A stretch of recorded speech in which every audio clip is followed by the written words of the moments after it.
Alright, hey guys.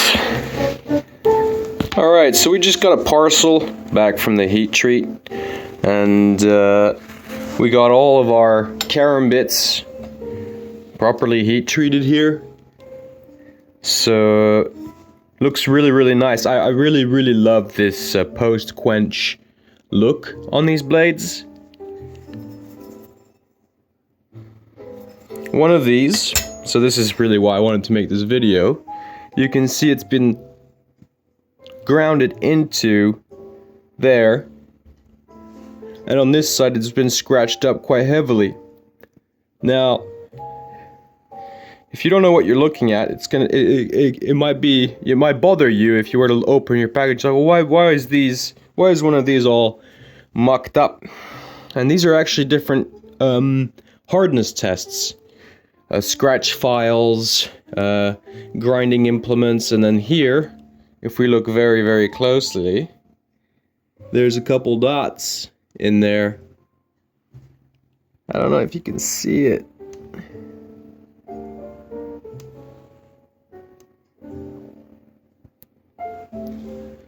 Anyway, there's a couple dots in there, and that's the Rockwell hardness test.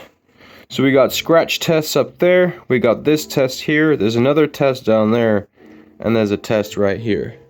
So there's a few tests on there. And I wanted them to be very tough. It's 80 CRV2, so it's gonna be incredible pretty much at any hardness. That's knife hardness. These are 58 to 59 Rockwell hardness.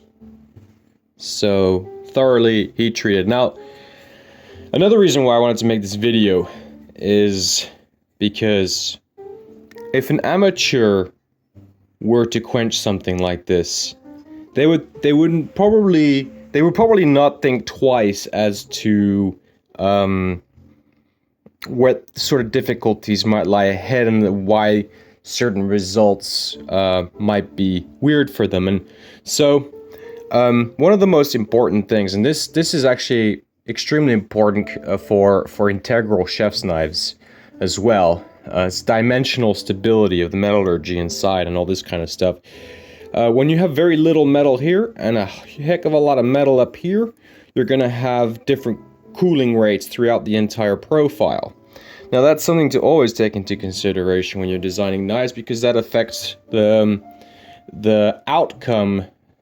You might have an idea in mind as to what you want, and then the heat treat, because of these dimensional proportional differences, because you didn't really take it into consideration, now you're gonna have, you know, soft spots or whatnot, just altering the heat treat may not be the heat treat might not work out the way you want it to for the design of your knife. And that's why I think it's very important to always consider getting the heat treat outsourced. You're gonna save money, that's for sure. And then you also, one of the most important things about outsourcing your heat treat, especially on, I think you can only really do it on plasma cut, laser cut, or water cut stuff. But you don't have to really completely learn what it's all about. You can just sort of leave it to the guys who've done it their whole lives with the right tools and the right machines and the right facility and all that. And you would get much better results, much more consistent results. They have all the testing equipment, so they're there making sure that the thing is done properly, and they have an easier time at thoroughly heat treating the entire thing all the way through, even if you've got dimensional differences, right? Like, for example, very thin here and very thick there, a lot of mass here, not a lot of mass there. And then you know, this applies as well with integral kitchen knives. You won't see a lot of integral kitchen knives being made in Japan, and there's many reasons for that. It's a lot of unnecessary weight. You can almost double. In some cases, there's more metal in the integral than the actual blade itself. So you're adding a lot of weight, but also metallurgy, that section hasn't heat treated thoroughly or properly. and especially proportional to the kitchen knife design. So when you're heat treating like an integral kitchen knife, you want the blade to actually be kind of thick as well. You don't want the blade to be too thin, and then you just grind a lot of stuff away. But again, kitchen knives are not the kind of thing that gets super abused, so at the end of the day, like, does it really matter? Not really, you know. And people really like integral bolster kitchen knives, chef's knives, you know, despite the fact that you're sort of going against the you're kind of going against the metallurgy when you're heat treating those things. It's not a big deal. The most important part really is the edge anyway. But that's so a design like this, you know, this front part cools down a lot slower. So if you're doing it yourself, you got to think in your head, what's a way that I can increase the rate of this cooling down, you know? One way that I would do it is I just keep my tongs very cold, and then when I grab this blade, I grab it from the center of here, where my thumb is, and then I draw it, and then I shake it around and violently in the quenching fluid. It's such a thick blade, you see, that once it's cooled below a certain limit, it won't, you know, bend and warp if you just shake it around in there to cool down quicker. And that's another thing, like, one thing that beginners will struggle with when it comes to heat treating is, you know, they don't understand why they're getting poor results, but then, you know, they're quenching in an ammo bucket on the floor, you know, in motor oil, and then overheating the blade on the belt grinder because they don't have a water cooling afterwards. You know, there's like a whole slew of reasons why, if you're looking for like super high quality and you're amateur and you're kind of just starting out, one of the smartest things to do is get your profiles, you know, cut on a sheet of metal, outsource the heat treat, and then grind them hard afterwards with water cooled grinding, and then you'll get the best results, and you won't have to think about all this scientific metallurgy shit. You don't have to fall into this hipster trap, you know, this, oh, I'm into metallurgy, you know, knife maker hipster trap. So and you get the best results out of all these people, you know. So it is, you know, the funny thing is, there's a point in time you reach after you've studied metallurgy for 20 years where you realize you should have just been outsourcing the whole time and you wouldn't have had to think about it, and your results are going to be superior in every freaking way, especially with stainless steel. Stainless steel is one of those steels you shouldn't really heat treat yourself, and a lot of guys, you know, they think they're smart because they can heat treat stainless steel, but if they really knew what they were doing, they would actually outsource the stainless steel heat treating to the right place, and they would just be focusing on water cooled grinding. It's just a matter of the fact, you know.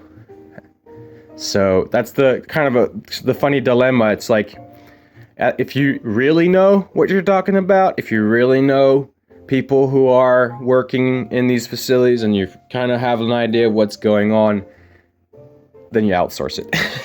It's just, and it works like that in corporate. It works like that all over the place. Military as well, right?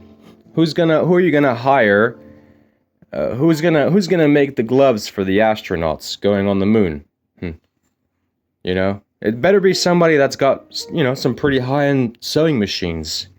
Oh, you're just gonna go out there and just randomly buy a ton of shit and just, you know, hope it works out, and then just, you know, the whole time just, you know, walk pompously around acting like you know everything about metallurgy because you just, you know, like quenched a blade in water and doesn't look like there's any cracks in it, and then you come home in the afternoon, start grinding in it, and you just notice, oh, there's freaking cracks all over it. You just posted like 30 things on all the social media accounts, and it's like, oh my god, I'm an idiot. You know, you should never post your heat treating stuff, videos and stuff like that on the internet, because you can be revealing all your mistakes without knowing about it. But again, I'm not bashing anybody's heat treat.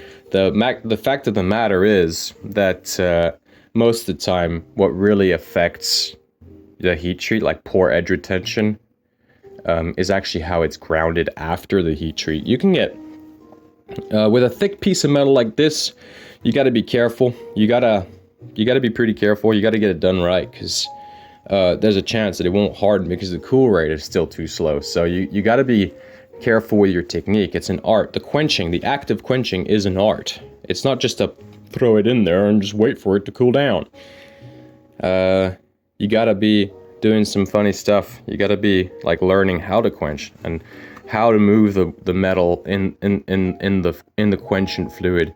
You know, if you want to predominantly have the edge hard here, you're going to be moving this edge very quickly in the quenching oil. So let's see it. Let's look at another one. So with this scratches and these 2 dots on this side. So that's the Rockwell hardness tester. You got a diamond tip. It pushes into the metal, so you have to grind the surface off. It pushes into the metal with some weights, and then there's like a ratio, a calculation that can be made based on the depth of that penetration that can tell you how hard that steel is. And they've done it near the tip and near the edge here, and then they've done one further up to see how hard it is in the middle. And then here they did scratch tests with files that have different hardness steels here. So you'll have, you know, 55 Rockwell hardness, 56, 57, 58, 59, 60, 61, 60, and they'll have all those, and they scratch the surface with those different files to see which one bites and which one doesn't bite, and wherever it stops biting, and is kind of roughly where the hardness is. And then there's a couple other types of things going on. So it's pretty simple, and that's just so that they made sure that this thing is thoroughly heat treated, and I'd like to see that. I think it's kind of cool. The test modelly. It's a really cool blade, and now these are thoroughly hardened, 59 Rockwell hardness, and the next thing is just to work on them. Yeah! Isn't that beautiful? Alright. Alright, let's go.